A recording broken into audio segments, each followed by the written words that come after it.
Naissance d'un ange.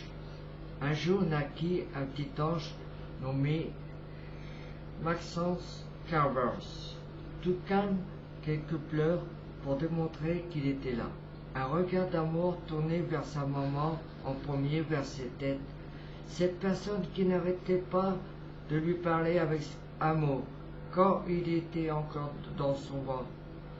Il reconnut aussi la voix bourrue de son père, qui l'intimidait, déjà malgré son âge. Son esprit était aussi éveillé que s'il était âgé de plusieurs mois.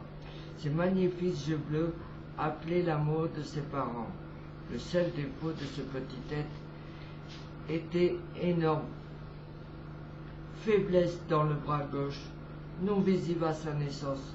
Le sang de sa mère qui coulait dans ses veines, un sang royal, lui apportait force, sagesse, intelligence, hors du commun, mais aussi la bonté et la modeste.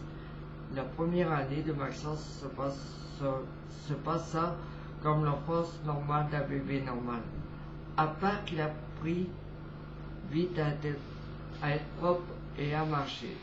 Sa mère était très fière de lui. Son père, quant à lui, espérait en faire un génie. Malheureusement, Maxence, à cause de son handicap, était souvent maladroit, ce qui faisait qu'en la présence de son père, aucun son ne sortait de sa bouche, sauf ses pleurs. Quand son père le punissait à cause de ses maladresses, pour les punitions, son père n'y allait pas de main morte pour un enfant de son âge. Sa deuxième année se passa pareillement, à force de ces disputes fréquentes entre les parents, car la mère protégeant son petit trouvait que son mari était beaucoup trop sévère envers lui, qu'il était petit, qu'il était trop souvent injuste envers lui. Vers l'âge de 2 ans et demi, Maxence attendit une conversation entre ses parents à cet âge-là. Il n'avait aucun sens pour lui. Il resta avec l'intelligence qu'il avait marquée profondément dans sa mémoire.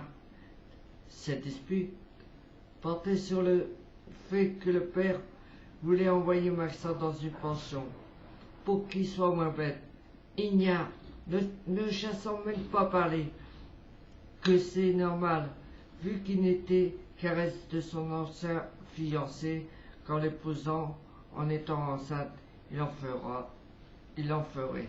À suivre. Prochain chapitre.